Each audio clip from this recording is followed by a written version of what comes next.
Hello students, आज Baghel physics classes में हम लोग डायमेंशनल एनालिसिस चैप्टर को आगे बढ़ाएंगे।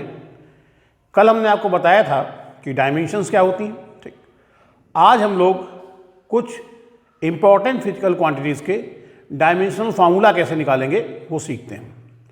तो बिल्कुल बेसिक से चालू करते हैं हम लोग। सबसे पहले हम लेते हैं एरिया यानी क्षेत्रफल।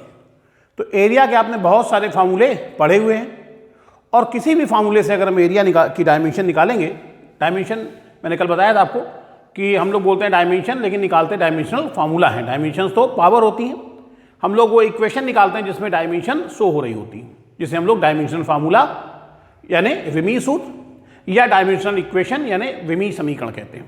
ठीक, तो जरा देखिए मेथड देखिए, किसी फिजिकल क्वांटिटी का अगर डायमेंशनल फार्मूला निकालना है तो उसका मेथड क्या होगा। सबसे पहले आपको उस फिजिकल क्वांटिटी का फार्मूला पता होना चाहिए। जैसे अगर हमें एरिया यानी क्षेत्रफल का विमी सूत्र निकालना है डायमेंशनल फार्मूला, तो पहले हमें एरिया का कोई फार्मूला पता होना चाहिए। एरिया के बहुत सारे फार्मूले होते हैं। सबसे बेसिक फार्मूला होता है L इंटू बी, लंबाई गुणे चौड़ाई। आप जानते हैं ये किसी रेक्टेंगल का ठीक होता है। ठीक, सर्किल का पाई आर स्क्वायर, उससे भी निकालेंगे तब भी यही आएगा। ठीक, तो हमने पहले फार्मूला लिखा L इंटू बी यानी लंबाई गुणे चौड़ाई।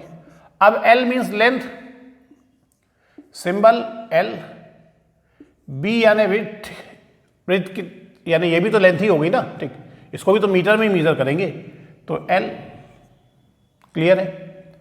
तो इसका डायमेंशनल फार्मूला आया L स्क्वायर। ये कल भी मैंने एक बार आपको बताया था। तो एरिया का डायमेंशनल फार्मूला आ गया L स्क्वायर। इसमें L के ऊपर पावर 2 लगी है, जिससे पता लगता है कि एरिया की जो डायमेंशन है वो लेंथ के लिए 2 है। क्लियर है। फिर वॉल्यूम यानी आयतन। तो इसका भी हम एक बेसिक फार्मूला ले लेते हैं, L into B into H, cuboid. घनाभ का आपने आयतन पढ़ा है। किसी भी बॉडी का वॉल्यूम का फार्मूला लेंगे, स्फेयर का क्या होता है, गोले का 4/3πr³ निकालेंगे किसी से भी आएगा यही।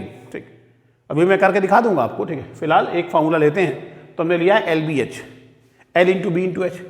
L यानी लेंथ, B इसको भी हम लेंथ ही मानेंगे भाई, मीटर में ही मेजर करेंगे, तो ये भी L आ गया। हाइट ये भी L, तो L इंटू L यानी L³ या कुछ लोग इसको L3 भी बोलते हैं। ठीक, तो ये वॉल्यूम का डायमेंशनल फार्मूला आ गया, जिससे पता लगता है कि वॉल्यूम की जो डायमेंशन है वो लेंथ में 3 है। ठीक, डायमेंशन तो पावर है, इसे कहते हैं डायमेंशनल फार्मूला। फिर वेलोसिटी का फार्मूला होता है डिस्प्लेसमेंट अपॉन टाइम। वेलोसिटी यानी वेग, तो वेग बराबर विस्थापन बटे समय। अब विस्थापन जो डिस्प्लेसमेंट होता है वो लेंथ ही होती है। ठीक, तो हमने लिख दिया L और टाइम का सिंबल क्या होता है T ऊपर जाएगा तो LT⁻⁻1। ये वेलोसिटी का डायमेंशनल फार्मूला आ गया LT⁻⁻1। कुछ लोग इसको लिख देते हैं m⁻0 LT⁻⁻1। भाई इसमें m नहीं है तो हम m⁻0 करके लिख सकते हैं। किसी की पावर 0 उसकी वैल्यू तो 1 हो जाती है ना। ठीक, ये आप ऐसे ही लिखा रहने दीजिए, ये भी सही है आपका। क्लियर है आपको। ठीक, तो चलिए ये हो गया आपका। ठीक है, इसके बाद में अब हम लोग बात करते हैं इसमें एक्सेलरेशन यानी त्वरण की। क्या फार्मूला होता है एक्सेलरेशन का? एक्सेलरेशन का फार्मूला होता है change in velocity upon time interval. Change in velocity upon time interval, ये फार्मूला होता है एक्सेलरेशन का। वेग परिवर्तन बटे समय अंतराल। ठीक, तो delta V upon delta T, acceleration change in velocity upon time interval, Hindi बोलते हैं त्वरण, वेग परिवर्तन बटे समय। अच्छा, change in velocity means velocity. भाई चेंज इन वेलोसिटी, वेग परिवर्तन का मात्रक तो वही होगा जो वेग का होता है, मीटर पर सेकेंड। तो डायमेंशनल फार्मूला इसका हो जाएगा वही जो वेलोसिटी का होता है, वो अभी हमने निकाला है LT⁻⁻1 और डेल्टा T टाइम इंटरवल, समय अंतराल माने समय, टाइम, T लिख दिया, तो ये हो जाएगा LT⁻⁻2। चेंज इन वेलोसिटी, वेग परिवर्तन का मात्रक वही होगा जो वेग का होता है, यूनिट वही होगी। भाई मैंने कहा किसी कार की वेलोसिटी अभी 4 मीटर पर सेकेंड है, कुछ देर बाद 10 मीटर पर सेकेंड हो गई, इसकी वेलोसिटी में कितने का चेंज हुआ? तो आप कहोगे सर 6 मीटर पर सेकेंड का। तो आपने क्या बताया? 6 मीटर पर सेकेंड का। तो यूनिट तो आपने मीटर पर सेकेंड ही बताई ना, ठीक।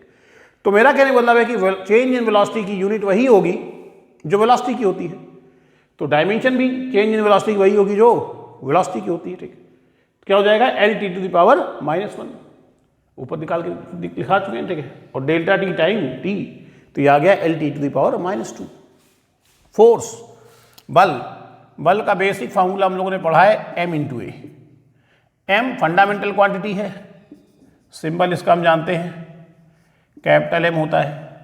और एक्सेलरेशन का डायमेंशनल फार्मूला भी हम पढ़ चुके हैं LT⁻²। तो त्वरण का विमीय सूत्र सीधे सीधे रख दिया, तो ये आ गया MLT⁻²। ये फोर्स का डायमेंशनल फार्मूला है जो ये बताता है कि फोर्स जो है इसकी डायमेंशन मास में 1, लेंथ में 1 और टाइम में -2 है। फोर्स की डायमेंशन मास में 1, लेंथ में 1 और टाइम में -2 है। क्लियर है? वर्क हो जाता है फोर्स इंटू डिस्प्लेसमेंट। कार्य क्या होता है? बल गुणे विस्थापन, फोर्स इंटू डिस्प्लेसमेंट। फोर्स हो गया MLT⁻² और डिस्प्लेसमेंट को हम लोग दिखा देंगे L से, ठीक। डिस्प्लेसमेंट क्या होता है? दूरी होती है, लेंथ। तो ये आपका आ जाएगा ML² T⁻²।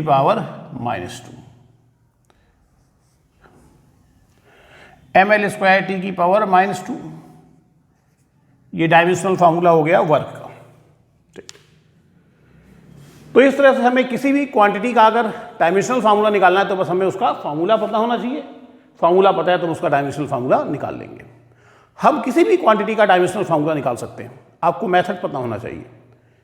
याद नहीं कर सकते आप, कितने डायमेंशनल फार्मूले याद करेंगे? ढेर सारी क्वांटिटीज़ हैं, लेकिन अगर आप इन 6 क्वांटिटीज़ के डायमेंशनल फार्मूला याद रखते हैं तो इससे आपकी स्पीड जो है वो मेंटेन होगी। नहीं याद रखते तो भी काम चल जाएगा, लेकिन अगर इस याद कर लेते हैं, और ये बहुत सारा, क्या दिक्कत है, मन में याद होता है एरिया L×B, तो L की डायमेंशन L और B भी L, ठीक। तो यानी L²। याद रखना आसान है, ठीक है। एरिया का L², वॉल्यूम का L3, वेलोसिटी या speed LT⁻⁻1, acceleration LT⁻², force, अब एक्सेलरेशन का याद ही है LT⁻², तो फोर्स मन में सोच लिया M×A, M को कैपिटल M से दिखाएंगे, A यानी LT⁻², तो क्या आ गया? MLT⁻²। Work, force into displacement, force का याद है MLT⁻², डिस्प्लेसमेंट और एक L और ले आए तो ML² T⁻², ठीक। तो ये 6 अगर आपको याद है तो आप फिर किसी क्वांटिटी की डायमेंशन या डायमेंशनल फार्मूला जल्दी से निकाल पाएंगे।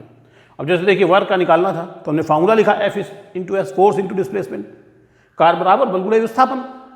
अब फोर्स का डायमेंशन फार्मूला यानी विमीय सूत्र आपका याद था आपको, तो देखिए कितनी जल्दी हो गया। MLT⁻² डायरेक्ट लिख दिया और S यानी डिस्प्लेसमेंट यानी डिस्टेंस L से दिखा दी। सोचिए अगर फोर्स का यहाँ ना याद होता तो पहले रफ में फोर्स का निकालते, ठीक है। पहले हम फोर्स का निकालते हैं M×A से, और जब M×A से निकालने गए तो पता लगा A नहीं याद है, तो पहले A का निकालें, तो उसमें थोड़ा टाइम लग सकता है। तो अगर आप ये 6 डायमेंशनल फार्मूले याद रखेंगे तो आप बाकी क्वांटिटीज़ के डायमेंशनल फार्मूले थोड़े जल्दी निकाल पाएंगे, स्पीड बन जाएगी और कुछ नहीं। समझ में आ गई बात? तो आप इसका एक स्क्रीनशॉट ले लीजिए। स्क्रीनशॉट ले लिया आपने इसका, ठीक। चलिए अब यहाँ पे कुछ बातें हम लोग सीखते हैं जरा, कि जब भी हम किसी क्वांटिटी का डायमेंशनल फार्मूला लिखते हैं, जब भी किसी क्वांटिटी का डायमेंशनल फार्मूला लिखते हैं तो कुछ बातों का ध्यान रखें तो अच्छा है। जैसे जब भी आप किसी का डायमेंशनल फार्मूला लिखते हैं तो उसमें आने वाले सभी सिंबल्स को एक साथ करके उसको स्क्वायर ब्रैकेट के अंदर लिखिए। स्क्वायर ब्रैकेट के अंदर, इसे हिंदी में लोग कहते हैं बड़ा ब्रैकेट, इंग्लिश वाले कहते हैं स्क्वायर ब्रैकेट के अंदर लिखिए, ठीक। जैसे फोर्स का डायमेंशनल फार्मूला है MLT⁻², तो ऐसे मत छोड़िए, इसको स्क्वायर ब्रैकेट के अंदर लिखिए। जब डायमेंशनल फार्मूला लिखने का मेथड बनाया गया तो शुरुआत में मेथड में बताया गया कि हम सभी सिंबल्स को एक साथ करके उसको बड़े ब्रैकेट में लिखेंगे, स्क्वायर ब्रैकेट के अंदर लिखेंगे। तो स्क्वायर ब्रैकेट लगा दिया करिए। सेकंड, डायमेंशनल फार्मूला हमेशा MLT के सीक्वेंस में लिखा करिए। यानी अगर उस क्वांटिटी के डायमेंशनल फार्मूले में M है तो सबसे पहले M, फिर एल फिर टी। अब मान लो एम नहीं है तो जैसे वेलोसिटी में केवल एल और टी है तो इसमें एल पहले आएगा टी बाद में, यानी सीक्वेंस एम एल टी। अगर कुछ और भी है जैसे टेम्परेचर है तो थीटा आ रहा है, करंट है तो ए आ रहा है, तो वो इसके बाद में जाएगा। हम लोग जो पढ़ते थे इंटरमीडिएट में तो हम लोगों से कहा जाता था कि आपको सभी डायमेंशनल फार्मूले एम एल टी के फॉर्म में लिखने हैं, यानी अगर एम नहीं है तो भी लिखना है। तो जो भी मैंने सिखाया था, हम लोग वेलोसिटी का dimensional formula L T to the power -1 नहीं लिखते थे, एम की power 0 L T to the power -1। किसी की पावर 0 तो उसका मान 1 हो जाता है, ठीक। तो हम इसको लिखते थे एम की पावर 0 एल टी की पावर -1। लेकिन आगे चल के थोड़ा काम आसान कर दिया कि जो नहीं है उसको आप हटा सकते हैं, ठीक।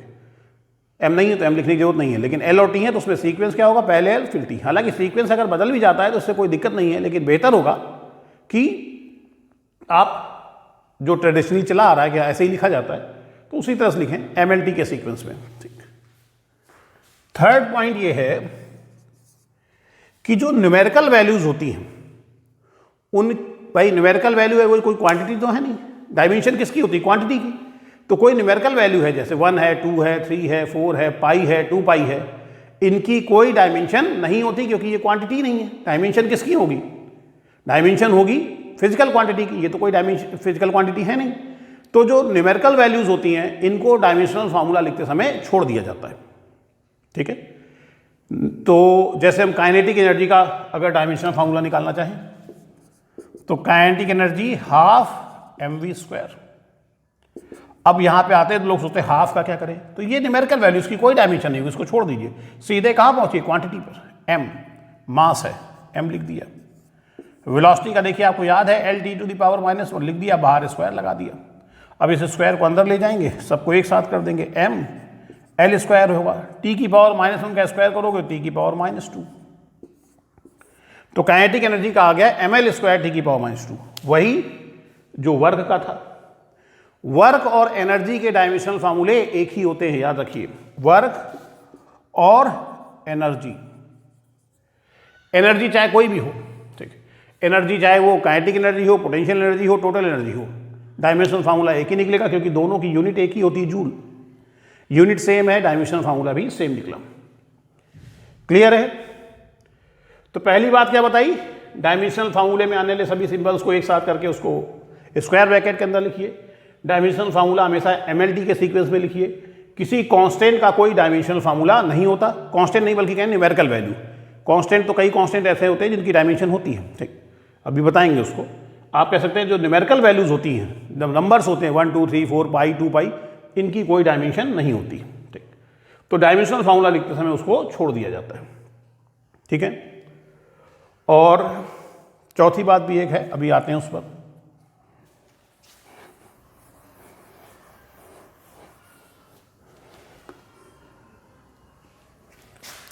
फोर्थ पॉइंट ये है, अच्छा फोर्थ पॉइंट समझने से पहले जो भी मैंने बताया था कि किसी भी क्वांटिटी का डायमेंशनल फार्मूला आप किसी भी फार्मूले से निकालें वही निकलता है। जैसे एरिया हमने एल इंटू बी से निकाला था। अब एरिया का अगर हम फार्मूला पाई आर स्क्वायर ले लें, इससे डायमेंशनल फार्मूला निकालें, चलिए देखिए, पाई तो नंबर हो गया, इसकी कोई डायमेंशन होगी नहीं, सीधे आर पर आ गए। आर क्या है, रेडियस, रेडियस यानी लेंथ, लेंथ मीटर में ही तो मीटर होगी ना, तो एल लिखा और बाहर उसका स्क्वायर है तो स्क्वायर हो गया। तो एरिया का डायमेंशनल फार्मूला क्या निकला, एल स्क्वायर, वही एल इंटू बी से भी तो वही निकला था, ठीक। वॉल्यूम है, हमने क्यूबाइड का वॉल्यूम लिया था, चलिए अब सिलेंडर का ले लेते हैं, पाई आर स्क्वायर एच। पाई की कोई डायमेंशन होगी नहीं, आर लेंथ है, उसका स्क्वायर स्क्वायर कर दिया, एच ये भी लेंथ है, एल एल क्यूब आ गया। देखिए यहाँ भी तो एल क्यूब आया हुआ है। तो फार्मूला, डायमेंशन फार्मूला आप किसी भी फार्मूले से निकालें एक ही आता है, ठीक। तो हम लोग ऐसे केस में जो सबसे इजी फार्मूला याद होता है हमको उसी से निकाल लेते हैं, आप किसी से भी निकालिए। चौथी बात जो आपको ध्यान रखनी है वो ये है कि जो फंडामेंटल क्वांटिटीज होती हैं उनका जो सिंबल होता है वही उनका डायमेंशनल फार्मूला होता है। भाई डायमेंशनल फार्मूला हम कहते किसे हैं, किसी क्वांटिटी को हम जब फंडामेंटल क्वांटिटी के टर्म में रिप्रेजेंट कर देते हैं तो वही डायमेंशनल फार्मूला बन जाता है। अब अगर कोई खुद ही फंडामेंटल क्वांटिटी है तो फिर तो उसका जो सिंबल है वही उसका डायमेंशनल फार्मूला हो जाएगा। यानी कोई अगर आपसे कहता है मास का डायमेंशनल फार्मूला क्या होगा, तो मास का सिंबल क्या है, एम, तो एम को लिख दिया ब्रैकेट के अंदर। लेंथ का क्या होगा, एल हो जाएगा। टाइम का क्या होगा, टी हो जाएगा। इसीलिए कल जो मैंने चार्ट बनवाया था उसमें सभी सिंबल्स, जो सिंबल्स लिखे थे आगे, लेंथ का एल, मास का एम, उसको स्क्वायर ब्रैकेट के अंदर किया था, क्योंकि वो सिंबल होने के साथ साथ इनकी इन क्वांटिटीज़ के डायमेंशनल फार्मूले भी हैं। तो याद रखिए, फंडामेंटल जो क्वांटिटीज़ होती हैं उनके सिंबल ही उनका डायमेंशनल फार्मूला बन जाते हैं। इस पॉइंट पर कभी कभी न्यूमेरिकल भी छोटा सा बना देते हैं। जैसे मान लीजिए आपसे क्वेश्चन पूछ दिया जाए कि फोर्स एफ, लेंथ एल और टाइम टी को फंडामेंटल क्वांटिटी मान लो। वो कह रहा है इसको आप फंडामेंटल क्वांटिटी मान लीजिए। ठीक है, चलिए शॉर्ट में लिख देते हैं, फंडामेंटल क्वांटिटी मान लीजिए और मास का डायमेंशनल फार्मूला निकालिए। यानी ये कोई नए सिस्टम की बात कर रहा है जिसमें फोर्स, लेंथ और टाइम ये फंडामेंटल क्वांटिटी मानी गई है। आप जानते हैं फोर्स हम लोग फंडामेंटल क्वांटिटी नहीं मानते, लेकिन ये कोई दूसरा सिस्टम बता रहा है, कह रहा है कि अगर हम फोर्स, लेंथ और टाइम को फंडामेंटल क्वांटिटी मान लें तो मास का डायमेंशनल फार्मूला क्या होगा। यानी इसमें वो मास को फंडामेंटल क्वांटिटी नहीं मान रहा है। तो अगर हमें मास का डायमेंशनल फार्मूला निकालना है फोर्स, लेंथ और टाइम को फंडामेंटल क्वांटिटी मान करके, तब हमें मास का एक ऐसा फार्मूला बनाना पड़ेगा जो फोर्स, लेंथ और टाइम के टर्म में हो। ठीक है, तो चलिए देखिए कैसे करेंगे हम लोग। पहले तो हमने कोई ऐसा फार्मूला याद किया। देखिए इस क्वेश्चन की विशेषता क्या है कि लेंथ और टाइम तो फंडामेंटल क्वांटिटी होती हैं। इस क्वेश्चन में फोर्स को भी उसने फंडामेंटल क्वांटिटी माना हुआ है। तो हमने क्या किया, फोर्स का ही कोई ऐसा फार्मूला याद किया जिसमें मास आता हो, तो आपको बहुत इजीली याद आ जाएगा, F equal to M into A. अब हमें डायमेंशनल फार्मूला किसका निकालना है, m का, तो यहां से m का फार्मूला बना लिया, F अपॉन ए। अब हम इसमें m का फार्मूला बन गया तो अब इसमें डायमेंशनल फार्मूला नोट कर दे सकता। फोर्स का क्या होता है, ml की पावर -2। अभी तक होता था, इस बार नहीं होगा। क्यों? क्योंकि इस क्वेश्चन में फोर्स फंडामेंटल क्वांटिटी है। फंडामेंटल क्वांटिटी तो इसका जो सिंबल है F, यही इसका डायमेंशनल फार्मूला हो जाएगा। और बाकी एक्सेलरेशन का हम लोग लिख देते हैं LT की पावर -2। तो ये आ जाएगा F, L ऊपर जाएगा L टू दी पावर -1 और T ऊपर जाएगा तो T²। तो फोर्स, लेंथ और टाइम को फंडामेंटल क्वांटिटी मानकर अगर हम मास का डायमेंशनल फार्मूला निकाले तो मास का डायमेंशनल फार्मूला आएगा F, L की पावर -1 T की पावर 2। ठीक, तो इस क्वेश्चन में, इस न्यूमेरिकल में, छोटा सा न्यूमेरिकल था, 1 नंबर पूछा सकता है। आपको इसी बात की जानकारी होनी चाहिए कि अगर हम किसी क्वांटिटी को फंडामेंटल क्वांटिटी मान लेते हैं जो कि वास्तव में फंडामेंटल क्वांटिटी नहीं, तो उसका जो सिंबल है, क्योंकि रूल यह है कि फंडामेंटल क्वांटिटी का जो सिंबल होगा वही उसका डायमेंशनल फार्मूला हो जाएगा। तो ऐसे केस में फिर डायमेंशनल फार्मूला जो होगा, ठीक है, उसका वो सिंबल ही हो जाएगा। जैसे ये क्वेश्चन मैंने कराया। हालांकि इस तरह के क्वेश्चन को सॉल्व करने का एक लंबा मेथड भी होता है, पर अभी मैंने, ठीक है, इस शॉर्टकट मेथड से बता दिया। ठीक है, फिर कुछ ऐसे भी क्वेश्चन होते हैं, ठीक है, जो इस शॉर्टकट मेथड से शायद ना सॉल्व हो, तो उसके लिए हम प्रॉपर मेथड क्या होता है वो बताएंगे। ठीक है, अभी तो ये समझाना था मुझको कि जो फंडामेंटल क्वांटिटी होगी उसका सिंबल ही उसका डायमेंशनल फार्मूला होगा। क्लियर है? चलिए अब हम लोग कुछ और क्वांटिटीज के भी डायमेंशनल फार्मूले निकालते हैं।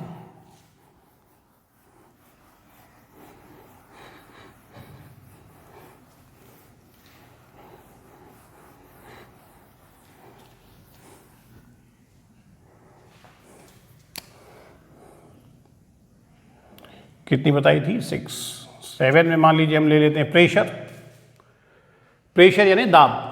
ठीक, तो आपको उसका फार्मूला याद होगा, जूनियर क्लास में हमने पढ़ा है कि pressure equal to force upon area, दाब इक्वल टू बल बटे क्षेत्रफल। तो प्रेशर का आप जानते हैं formula force upon area. Force का डायमेंशनल फार्मूला अगर आपको याद है ml की पावर -2, एरिया L², ऊपर जाएगा तो L की पावर -2 हो जाएगा, L की पावर +1 पहले से, मल्टीप्लाई करने में पावर जुड़ेंगी तो ml की पावर -1 T की पावर -2। ये प्रेशर का डायमेंशनल फार्मूला आ गया। ठीक, फोर्स अपॉन एरिया लिखा। आप देखिए फोर्स का याद था डायमेंशनल फार्मूला, तो जल्दी से हमने निकाल लिया। फोर्स का डायमेंशनल फार्मूला सीधे लिखा, ml की पावर -2 अपॉन एरिया का L²। सॉल्व कर लीजिए। 8 मोमेंटम मोमेंटम यानी संवेग। फॉर्मूला आप जानते हैं, मास इंटू वेलोसिटी, है ना। संवेग का सूत्र जानते होंगे ना, द्रव्यमान गुणे वेग। मास m फंडामेंटल क्वांटिटी है, मूल राशि, v L t की पावर -1। ठीक है, एक साथ कर लेंगे तो ये आ जाएगा ml t to the power -1। ये मोमेंटम का हो गया। इसके बाद में आते हैं हम लोग, बात करते हैं एंगल। एंगल यानी कोण। कोण का फार्मूला क्या होता है? कोण का फार्मूला होता है आर्क अपॉन रेडियस, चाप बटे त्रिज्या। ठीक, आर्क अपॉन रेडियस। आर्क मान लो ऐसा है, रेडियस r, तो आर्क जो चाप होता है वो भी तो डिस्टेंस होती है, l से दिखाएंगे। रेडियस ये भी डिस्टेंस है, l से दिखाएंगे, तो ये आ गया l की पावर 0।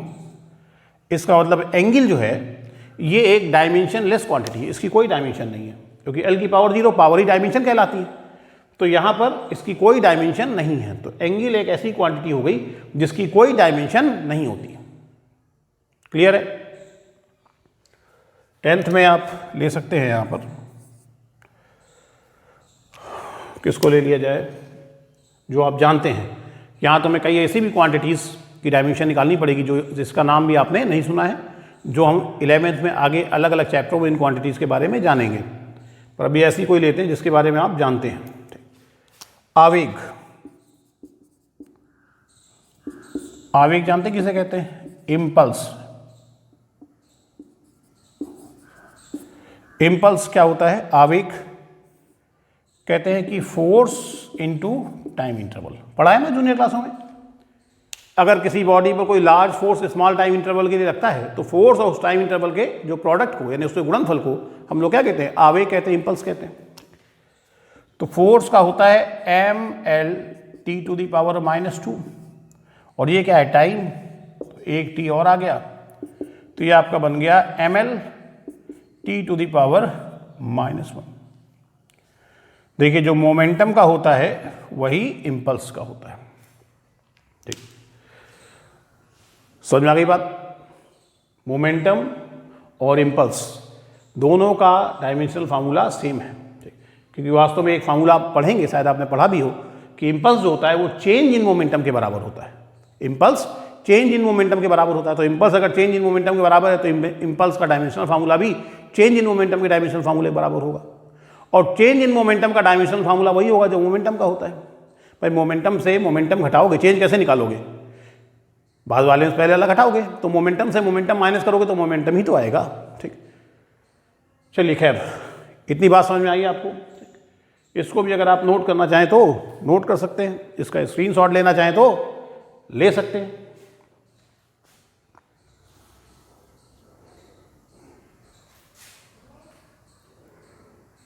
नोट कर लिया आप लोगों ने इसको? चलिए, अच्छी बात है। तो चलिए देखते हैं हम लोग आगे कुछ और इम्पोर्टेंट क्वांटिटीज़। अब ये वो क्वांटिटीज़ हैं जो आपने इनका नाम नहीं सुना है। सबसे पहले बात करते हैं स्ट्रेस। स्ट्रेस यानी प्रतिबल क्या होता है। अब ये आप नहीं जानते क्या होता है, लेकिन आप इसका फार्मूला याद कर लेंगे। ठीक है, स्ट्रेस जिस चैप्टर में आएगा उस चैप्टर में आपको पढ़ाया जाएगा कि स्ट्रेस क्या होता है। फार्मूला याद करिए बस खाली, कि स्ट्रेस कोई क्वांटिटी होती है जिसका फार्मूला होता है फोर्स अपॉन एरिया, यानी वही फार्मूला जो प्रेशर का होता है। अब फोर्स का dimensional formula ml t to the power -2, area का हो गया L स्क्वायर। L स्क्वायर ऊपर जाएगा, L की पावर -2 हो जाएगा, L में मल्टीप्लाई होकर के L की पावर -1 बचेगा। तो कुल मिला के डायमेंशनल फार्मूला इसका आ जाएगा m L की पावर -1 t की पावर -2। फार्मूला वही था जो प्रेशर का है, तो डायमेंशनल फार्मूला भी वही आएगा। फिर स्ट्रेन। स्ट्रेन यानी इसे हिंदी में कहते हैं विकृति। ये भी आपके लिए नई चीज़ है। विकृति क्या होती है? क्या होती है वो जिस चैप्टर में आएगा पढ़ाया जाएगा। एक्चुअली भी क्या है कि यहाँ पर अगर आपके पास बुक होगी कोई, ठीक है, बुक खरीद लीजिए, बुक होगी तो उसमें आप देखेंगे एक चार्ट बना है जिसमें लगभग 40 या 50 क्वांटिटीज़ के डायमेंशनल फार्मूले निकाले गए हैं। और वो 40 या 50 क्वांटिटीज़ क्या हैं, आपकी बुक में लगभग 30 चैप्टर हैं, 30। उन 30 चैप्टर में से हर चैप्टर में जो इंपॉर्टेंट क्वांटिटीज़ हैं उनको ले लिया गया है। ठीक, तो कई क्वांटिटीज़ हम लोग बहुत बाद में पढ़ेंगे, लेकिन हम उनका फार्मूला अभी याद कर लेंगे, क्योंकि आपके एग्ज़ाम में जैसे 6 मंथली एग्ज़ाम होते हैं तो उसमें पूछ वो किसी भी क्वांटिटी की डायमेंशन सकता है। अब वो हो सकता है कि वो क्वांटिटी जिस चैप्टर में वो चैप्टर आपका एनुअल के कोर्स में हो। ठीक, तो स्ट्रेन क्या होता है, ठीक है, स्ट्रेन का फार्मूला हो जाएगा यहाँ पर,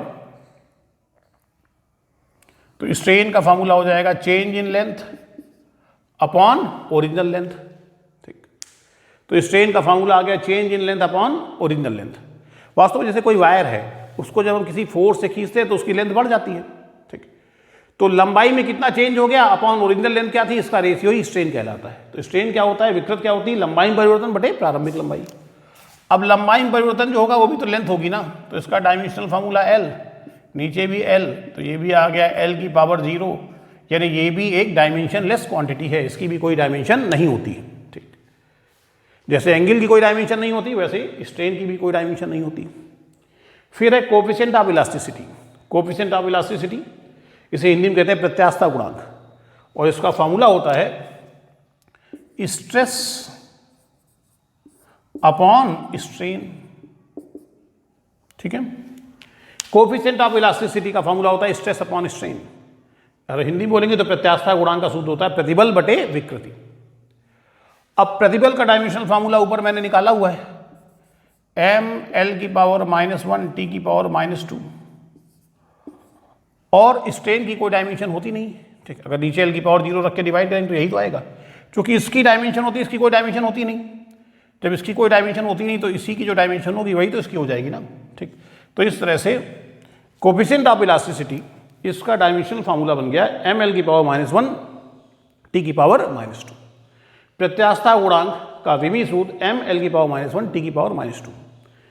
अब ये ध्यान रखेंगे अगर आप कि प्रत्यास्थता गुणांक जो होता है, जिस चैप्टर में पढ़ाया जाएगा आपको, ये 3 तरह का होता है। इन तीनों के नाम है यंग प्रत्यास्थता गुणांक, आयतनात्मक प्रत्यास्थता गुणांक और दृढ़ता गुणांक। यंग प्रत्यास्थता गुणांक, आयतनात्मक प्रत्यास्थता गुणांक, दृढ़ता गुणांक, इंग्लिश में बोलते हैं इन्हें यंग मॉडुलस, बल्क मॉडुलस और मॉडुलस ऑफ रिजिडिटी। ठीक, ये तीनों कोफिशिएंट ऑफ इलास्टिसिटी होते हैं, और तीनों यही होते हैं। ठीक है, तो फिर तीनों का डायमेंशनल फार्मूला भी यही रहेगा। ठीक, वो बस खाली कोफिशिएंट ऑफ इलास्टिसिटी के टाइप्स हैं, कितने प्रकार का होता है, 3 तरह का होता है। ठीक, तो ये 3 और हम लोगों ने देखा, इसका भी आप एक स्क्रीनशॉट ले लीजिए। स्क्रीनशॉट ले लिया आप लोगों ने, तो चलिए देखते हैं हम लोग। अब आखिरी 2 डायमेंशनल फार्मूले मैं और बता रहा हूँ, इसके बाद आपके पास बुक होगी, बुक में एक चार्ट बना होगा, चैप्टर जो है ना डायमेंशनल एनालिसिस विमीय विश्लेषण, उसमें देखा कि एक चार्ट बना होगा, उसमें लगभग 40 क्वांटिटीज़ दी गई होंगी, आपको उनके फार्मूले याद करने हैं। उसमें से 15 तो यही होंगी जो मैंने बता रहा हूँ आपको। ठीक है, बाकी जो आपको मिले उनके फार्मूले याद करिए, और फार्मूले याद करने के बाद उन फार्मूलों से उनके डायमेंशनल फार्मूले निकालिए। पहले क्या करिए, आप उन क्वांटिटीज़ के फार्मूले याद कर लीजिए। फार्मूले याद करने के बाद में आप अपनी रफ कॉपी में उन क्वांटिटीज़ के नाम लिखिए, बुक बंद कर दीजिए, फिर अपने मन से उसका फार्मूला लिखिए। फार्मूला लिखने के बाद में उनके डायमेंशनल फार्मूले अपने मन से निकालिए। जब सारे निकाल लें तो उसके बाद अपनी बुक से टैली करिए कि आपने सही निकाला या गलत। अगर किसी क्वांटिटी का डायमेंशनल फार्मूला आपसे नहीं निकल रहा है तो वो आप कमेंट सेक्शन में हमसे पूछ सकते हैं, तो वो मैं आपको बता दूंगा। चलिए आखिरी 2 और निकाल लेते हैं हम लोग जल्दी से।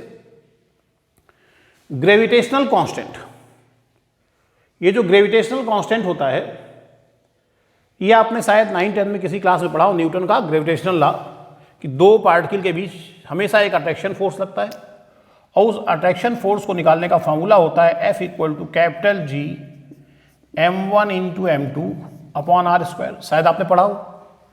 तो इसमें जो G यूज होता है, इसे हम लोग यूनिवर्सल ग्रेविटेशनल कांस्टेंट कहते हैं, या शॉर्ट में केवल ग्रेविटेशनल कांस्टेंट कहते हैं। इसी का डायमेंशनल फार्मूला निकालना है।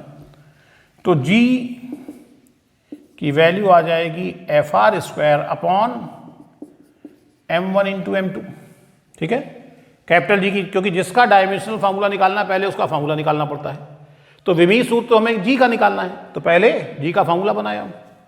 अब हम इसमें फोर्स का डायमेंशनल फार्मूला, विमीय सूत्र mLT⁻²। r क्या होती है, डिस्टेंस, डिस्टेंस यानी लेंथ, L²। m1 क्या है, मास m, और m2 भी क्या है, मास है, तो m लिख दिया। एक m से m जो है वो कैंसिल हो जाएगा। कोशिश किया करिए जब डायमेंशनल फार्मूला निकालें तो ऐसे कैंसिल मत किया करिए, मन में सोच लिया करिए कैंसिल हो जाएगा। ये m ऊपर जाएगा, m की पावर -1, सबसे पहले m का ही हिसाब किताब करते हैं। एक m कैंसिल हो गया, एक m बचा, ये ऊपर जाएगा तो m की पावर -1, l और l स्क्वायर मल्टीप्लाई होकर के l³ t की पावर -2, m की पावर -1, l³ t की पावर -2, ये कैपिटल G का डायमेंशनल फार्मूला निकल आया। समझ में आ गई होगी बात आपको कैपिटल G के डायमेंशनल फार्मूले की। इसके बाद में सरफेस टेंशन। सरफेस टेंशन क्या होता है? सरफेस टेंशन यानी पृष्ठ तनाव, इसका फार्मूला होता है, सरफेस टेंशन को कुछ लोग S से और कुछ लोग कैपिटल T से दिखाते हैं। S और T इसका सिंबल होता है। कुछ किताबों में S से सरफेस टेंशन, तो कुछ लोग पहला लेटर S ले लेते हैं, या कुछ लोग टेंशन का T ले लेते हैं। ज़्यादा अच्छा है कि आप इसको S से दिखाएं। ठीक, फार्मूला होता है इसका force upon length. Force upon length, force का डायमेंशनल फार्मूला mLT⁻², सभी जानते हैं। लेंथ यानी L, तो ये आ जाएगा mT⁻²। समझ में आ गई बात? ठीक, तो ये 15 डायमेंशनल फार्मूले मैंने टोटल आपको निकलवाए हैं। इनकी अच्छे से प्रैक्टिस करिए, कम से कम इन 15 की तो आप प्रैक्टिस कर ही लें अगर आपके पास बुक नहीं है तो। बाकी क्वेश्चंस में जो जो आते जाएंगे फिर बीच में वो हम बताते रहेंगे आपको। ठीक है, और अगर आपके पास बुक है तो फिर आप इस चैप्टर में जितने भी डायमेंशनल फार्मूले दिए गए हैं उन सबको तैयार कर लें। तो ये डायमेंशनल फार्मूला कैसे निकालते हैं ये मैंने सिखाया आपको। अब अगले लेक्चर में हम लोग डायमेंशनल फार्मूलाज के एप्लीकेशन यानी डायमेंशन के एप्लीकेशन पढ़ेंगे। उन्हीं पर बेस न्यूमेरिकल्स होते हैं। तो आप अभी सिर्फ अलग अलग फिजिकल क्वांटिटी के डायमेंशनल फार्मूला निकालने की प्रैक्टिस करिए, पढ़ाई करते रहिए और घर में रहिए। Thank you.